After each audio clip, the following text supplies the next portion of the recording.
Hello, hello, je m'appelle Grace et c'est encore mon plaisir de te retrouver dans cet épisode. Ah! Hello, hello, je m'appelle Grace et c'est encore un honneur. Ah! Hello, hello, je m'appelle Grace. J'ai le bonheur d'être l'hôte de ce podcast, le top des objectifs personnels. Si tu es ici pour la première fois, je veux te souhaiter la bienvenue dans mon univers.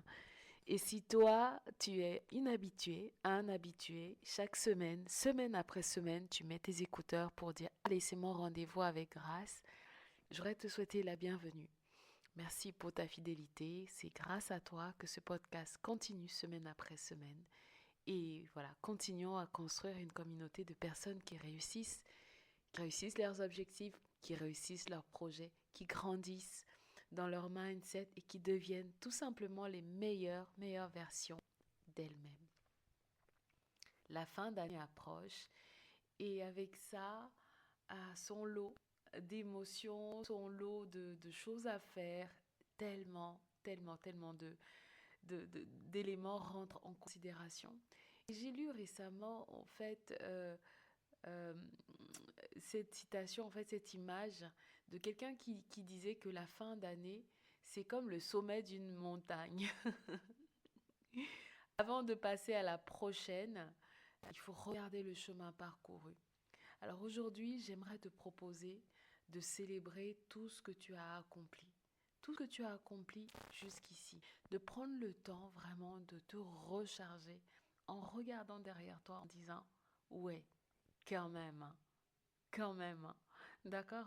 Ça a le mérite d'avoir un impact positif sur toi. Ça a le mérite de recharger tes batteries. Tellement de personnes oublient de valoriser leur réussite. On vit dans une société où on a tendance à mettre l'emphase sur ce qui n'a pas marché, sur ce qui n'a pas été bien. À chaque fois quand je couche mon fils le soir, j'ai vraiment cette routine de le focaliser sur qu'est-ce que tu as aimé le plus aujourd'hui. Et j'ai observé, il n'a que 4 ans, j'ai observé que souvent, quand même souvent, il commence par Maman, moi je n'ai pas aimé, quand même, je n'ai pas aimé. Mais c'est incroyable cette propension, cette tendance de l'être humain à aller tout le temps se focaliser sur ce qui n'a pas marché. Beaucoup de personnes oublient de valoriser leur réussite et on a tendance à passer directement aux échecs. Et moi je suis là en mode, mais tu as, qu'est-ce qui t'a fait rigoler aujourd'hui? Est-ce que tu veux dire que t'as fait cette chose-là, tu as joué avec ces copains-là, t'as joué à la bataille des boules de neige. Est-ce que tu n'as pas aimé ce moment-là? Est-ce que ça t'a pas fait plaisir? Qu'est-ce qui fait que tu focalises sur la fois où t'es monté sur la barrière et que t'as sauté et que tu voulais pas sauter, mais que t'es sauté et que tu t'es fait mal? Apprendre à reconnaître ce qui a bien marché renouvelle notre énergie, recharge notre énergie. L'inverse, focaliser tout le temps sur les échecs a le don de nous affaiblir, a le don de détruire notre motivation. Et ça nous empêche, ça nous aveugle, ça nous empêche de voir notre potentiel. C'est vraiment essentiel. Si tu focalises que sur des choses qui ne marchent pas, tu vas pas voir ton potentiel. Si je focalise que sur la masterclass que j'ai organisée et qui n'a pas fonctionné parce que j'ai eu un gros problème technique, je vais penser que je ne suis pas douée pour ce que je fais. Alors qu'à chaque fois que les personnes viennent, elles sont transformées, elles me disent waouh, merci, c'est structuré, j'ai appris tellement de choses, je ressors grandi, j'ai vraiment l'impression d'avoir donné mon temps, d'avoir échangé mon temps contre quelque chose qui m'a ajouté.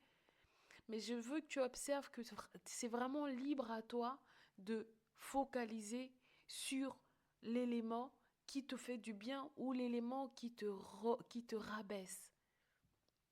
J'aime beaucoup cette citation de Churchill qui dit le succès n'est pas final, l'échec n'est pas fatal, mais c'est le courage de continuer qui compte. Et pareil, si moi je choisis de focaliser sur ce qui ne marche pas, en fait, je ne me donne jamais l'occasion de connaître le succès un jour. D'accord? Donc, voir, apprendre à voir, dire, ok, très bien, il y a des échecs, mais de valoriser davantage, davantage euh, tes réussites, tes victoires. D'accord? Donc, aujourd'hui, j'aimerais vraiment donner un thème à ce podcast, c'est-à-dire célébrer tes victoires. Autorise-toi à célébrer tes victoires. Et non, ce n'est pas de l'égoïsme. Non, c'est pas avoir du melon. C'est juste apprendre à te donner volontairement de la valeur parce que la société ne te la donnera pas gratuitement, ne te la donnera pas facilement. Tu dois apprendre à être fan de toi-même en priorité. D'accord?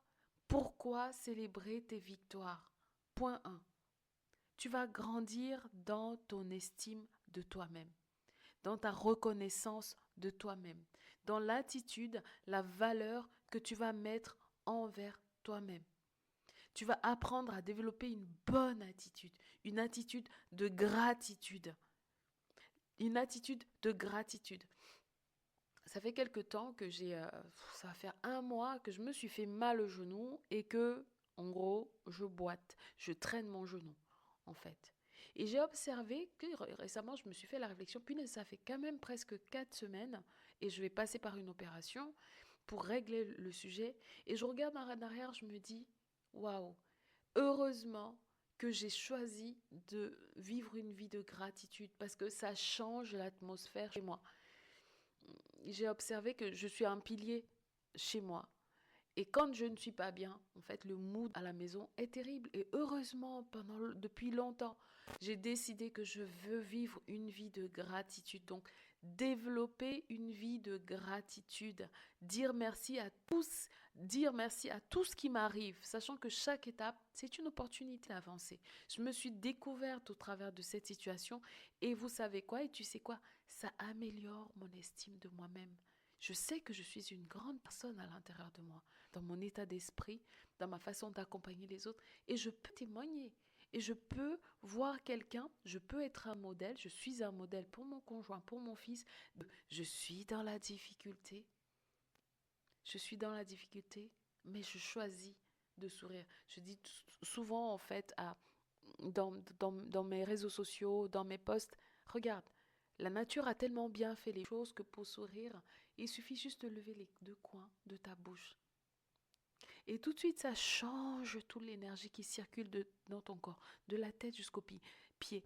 Ça change toute la dynamique. C'est vraiment quelque chose de mécanique que tu peux choisir de faire pour reconnaître, pour améliorer ton estime de toi. Et ça, tu peux le faire autant que possible pour garder le contrôle sur le mood de ta journée. Pareil, voir tes victoires, c'est quelque chose que tu vas intentionnellement faire pour améliorer ton estime de toi-même. Si tu es tout le temps en boucle sur ce que tu ne sais pas faire, sur ce que tu fais mal, etc., je te garantis que quand tu vas penser à toi-même, tu vas avoir les yeux baissés. Je te le garantis. Tu ne peux pas penser de toi que tu es nul et avoir une vie de quelqu'un qui est super épanoui. C'est impossible. Et donc, reconnaître, apprendre, prendre l'habitude de cultiver la gratitude envers toi-même va renforcer ta confiance en toi. Tu n'auras pas besoin de la validation des autres pour être. Parce qu'à l'intérieur de toi-même, tu es stable, tu sais te stabiliser. D'accord? J'espère que ce premier point qui te dit pourquoi c'est important de célébrer tes victoires t'aide. Je te le dis du fond de mon cœur, vraiment. Ça ne coûte rien. Tu peux juste prendre quelques secondes et fermer les yeux et dire ah, je suis reconnaissante aujourd'hui pour ma vie. Je peux te dire que depuis que je traîne, en fait, cette petite blessure qui est terminée, qui va bientôt, donc la guérison va bientôt se matérialiser, j'apprécie davantage de pouvoir marcher, de pouvoir faire des kilomètres à pied. On est sorti récemment avec mon mari, je voulais qu'on aille se balader un petit peu. On est allé dans quel quartier on a été? Dans le 7e, je crois. On est tout enfourré chez nous. Et je lui disais, vas-y, viens, on va sortir. Et en fait, j'ai tellement ce réflexe d'être toujours dans on the go. Je me suis même pas rendu compte que moi, je vais hyper lentement. Mais en fait, je me suis observée à lui dire, mais pourquoi tu te plains en fait? Moi, je suis en train de marcher à cloche-pied. Et toi, tu peux marcher avec tes deux pieds et tu dis, oh, il y a trop de monde, etc. mais c'est apprendre à reconnaître la gratitude de wow, je peux marcher. Le jour où je pourrai à nouveau cavaler sur les escaliers, je vais faire un réel et je vais crier, je crois. Ah mon Dieu. Le deuxième point, la raison pour laquelle tu dois célébrer tes victoires, c'est vraiment l'effet cumulé. L'effet cumulé que ça va apporter dans ta vie. Si tu prends l'habitude de célébrer des petites victoires, et les petites victoires, de les voir intentionnellement, les petites victoires répétées construisent quoi en fait? De grands succès. Admettons, tu dois créer, moi c'est quelque chose sur lequel j'ai vraiment célébré, parce que tout ce qui est technique, je n'aime pas. Je dois créer des masterclass et je dois créer des slides. Il y a, je sais pas moi, je pense 300, presque 400 slides dans ma masterclass. Et ben à chaque fois que j'ai réussi à faire 10 slides, je me suis célébrée. À chaque fois que j'ai avancé, je me suis célébrée et l'effet cumulatif, c'est quoi? C'est qu'au bout, j'ai une masterclass qui a quand même une base de presque 400 slides que je manipule, que je change à ma merci. Pourquoi? J'ai trouvé un moyen que j'ai associé à cette chose qui était difficile pour célébrer. Qu'est-ce que ça peut être pour toi? Qu'est-ce que ça peut être pour toi? Peut-être que tu dois faire 5 kilomètres par jour de marche. Et si tu te disais, ok, je vais m'offrir, à chaque fois que je fais 2 kilomètres, je me pose et je sais pas moi, je me mets 10 minutes de rigolade sur TikTok.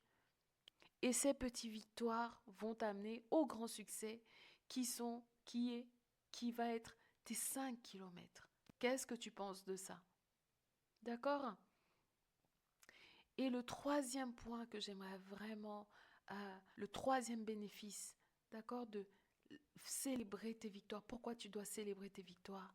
C'est le pouvoir de la positivité. Ça va te rendre quelqu'un de positif. Ça va te rendre quelqu'un d'agréable. Ça va te rendre quelqu'un avec qui on a envie de traîner. Ça va te rendre quelqu'un qui aime être avec lui-même. D'accord? Ça va attirer des opportunités dans ta vie. Je dis toujours, tout est énergie. Mais tout est énergie. Littéralement, il y a des personnes, quand elles entrent dans une pièce, elles font l'énergie de la pièce. Soit les gens sont en joie, soit les gens sont stressés. Je me rappelle quand j'étais petite, j'avais mon oncle qui était un peu, on l'appelait un peu le baron. Mais quand on était petit, on était, je sais pas, moi j'avais peut-être 10 ans. Mais quand il rentrait, on savait qu'il était en chemin et que quelqu'un l'avait vu. Tout le monde était en panique. Mais en fait, c'est tout ça pour dire en fait que si tu es quelqu'un qui est positif, ton énergie va être dans cette direction-là. Tony Robbins dit souvent, là où va la concentration, l'énergie afflue. Si tu te focalises sur ce qui est positif, tu vas avoir une espèce de matelas de positivité tel que quand les moments difficiles vont arriver, tu as ce matelas. Quand je suis allée voir le médecin et qu'il m'a dit, moi je voulais absolument éviter d'avoir une opération sur mon genou, je voulais absolument éviter. Donc quand le verdict est tombé, en fait, j'ai observé ce qui s'était passé à l'intérieur de moi et je me suis dit, mais en fait, j'ai tellement un matelas de positivité, de gratitude et de foi tellement important que je sais que ça va passer comme une lettre à la poste. Tous mes amis à qui j'ai parlé de ce diagnostic-là m'ont dit, waouh, qu'est-ce que tu es positive. Oh, waouh, qu'est-ce que tu le prends de manière positive. Mais en fait, je me suis fait de la réflexion, je ne sais pas faire autrement. Et ça, c'est génial. Pourquoi? Parce que j'ai concentré mon énergie vers la positivité. Et tu sais quoi? Ça coûte 0 €. Tu peux faire exactement la même chose. Plus tu célèbres, plus tu attires des opportunités positives dans ta vie. Tu es absolument capable de le faire. Qu'est-ce que tu en penses? D'accord? Alors j'ai quelques questions clés pour toi avant de terminer cet épisode.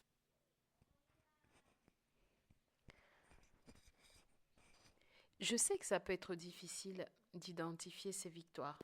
C'est pour ça que je vais te proposer quelques questions. Essaie de te poser ces questions pour aller chercher qu'est-ce que tu as pu avoir comme victoire et pour intentionnellement les identifier afin de les célébrer. La première question qu'il faut te poser, c'est qu'est-ce qui t'a rendu fier cette année? Qu'est-ce qui t'a rendu fier cette année? Moi, cette année, j'ai eu la chance de participer à une conférence aux États-Unis. Je pense que c'est vraiment le big win pour moi de cette année, d'aller sur cette conférence aux États-Unis, d'aller sur cette scène, de parler à je sais pas, il y a 3000 personnes dans cette conférence, d'être sur scène, euh, même si je suis fluent, je suis bilingue anglais-français, c'est jamais pareil, je vis en France, c'est jamais pareil que d'être sur une scène où tu te dis, je vais être jugé, et si je trouve pas mes mots, et si je me mélange, et si je dis une phrase qui a pas de sens. Mais d'avoir réussi ça m'a rendu fière cette année. Donc la première question, c'est de te dire, qu'est-ce qui m'a rendu fière cette année? Regarde, tu peux balayer toutes les sphères de ta vie, personnelle, professionnelle, relationnelle, financière, émotionnelle. Qu'est-ce qui t'a rendu fière cette année? Et consigne-le. D'accord? La deuxième question que tu peux poser pour aller identifier tes victoires, c'est de te dire, quel défi est-ce que j'ai surmonté cette année? Moi, quand je regarde en arrière, punaise, cette année et elle se termine encore et je suis là en train de tenir ferme, en train de me battre parce que je vais, j'ai surmonté cette blessure au genou, mais je pense que notre année a basculé en avril et depuis, punaise, mais on est là, on tient, notre famille elle est plus soudée que jamais, le business il est là, il tient, il a pris une autre ampleur. C'est vraiment que des défis qui ont été surmontés et c'est un choix de le voir comme ça, au lieu de focaliser sur pourquoi moi, pourquoi c'est tombé sur moi, pourquoi ça m'est arrivé, pourquoi, te dire on a surmonté. Tu vois un peu les deux facettes de la même histoire, tu peux choisir. La troisième question que tu peux te poser, c'est quelles compétences est-ce que j'ai développées? Quelle qualité est-ce que j'ai développée? Est-ce que tu as acheté une formation cette année intentionnellement parce que tu voulais aller à un autre niveau? Ça, c'est quelque chose que tu dois célébrer. Ce n'est pas si facile. Je rencontre tellement de personnes qui se laissent bloquer par le doute. Je ne dis pas que le doute, c'est une mauvaise chose. Le doute, ça nous vient tous, on doute tous. Je doute. Tout le monde doute à un moment donné. Mais c'est de se dire, ok, je ne veux pas m'accrocher au doute. Est-ce que je peux voir autour de moi des personnes qui ont pris la décision malgré le doute et qui ont réussi et s'attacher à voir cette facette-là de l'histoire? D'accord? Donc, qu'est-ce qui t'a rendu fier cette année? Quel défi est-ce que tu as surmonté cette année?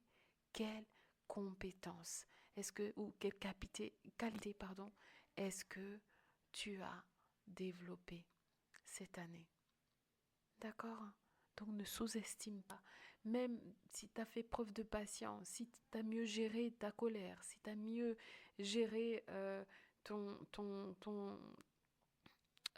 si tu as vraiment ce sentiment-là d'avoir une grande gueule, pour parler un peu de manière vulgaire, si tu as pris, si tu as évolué sur ces aspects-là cette année, ne néglige pas les victoires invisibles. Les victoires invisibles comptent pareil parce que tu es en train de devenir une meilleure personne. D'accord? D'accord? Allez, comme à mon habitude, je vais te laisser avec une petite to-do. D'accord? Tout de suite, après avoir terminé cet épisode, tu prends une feuille ou ton téléphone, ou en tout cas tes notes dans le téléphone et tu écris 3 réussites de cette année. Maintenant, tout de suite. Ne remets pas à plus tard, d'accord? Il n'y a pas besoin qu'elle soit grandiose, il n'y a pas besoin qu'elle soit...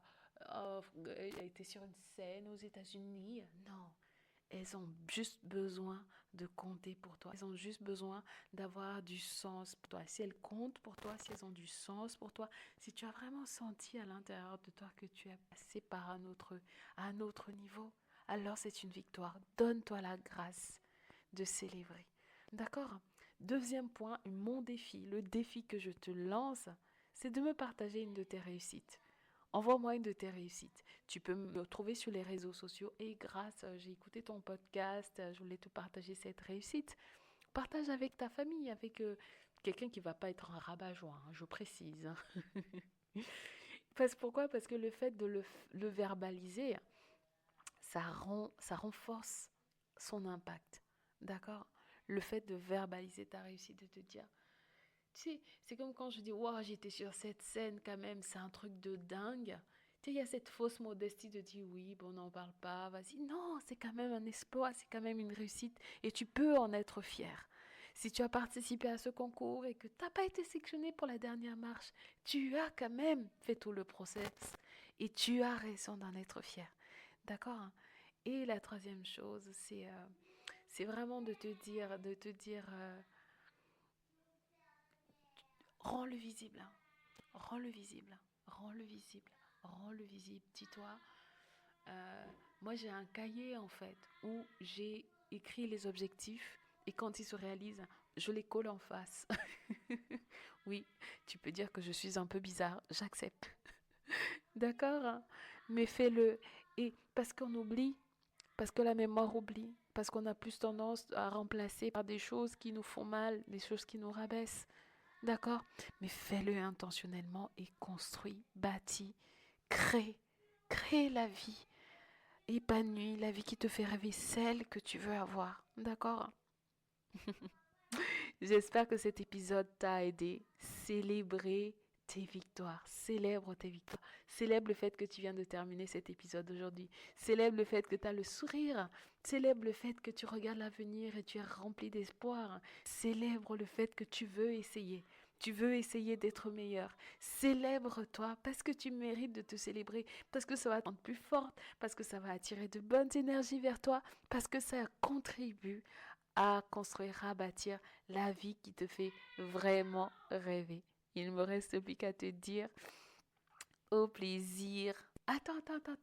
Avant de terminer cet épisode, copie le lien et partage-le avec quelqu'un avec qui justement tu veux célébrer une victoire. D'accord? N'oublie pas de me mettre 5 étoiles. Et il ne me reste plus qu'à te dire au plaisir de te retrouver dans le prochain épisode. Au revoir, ciao.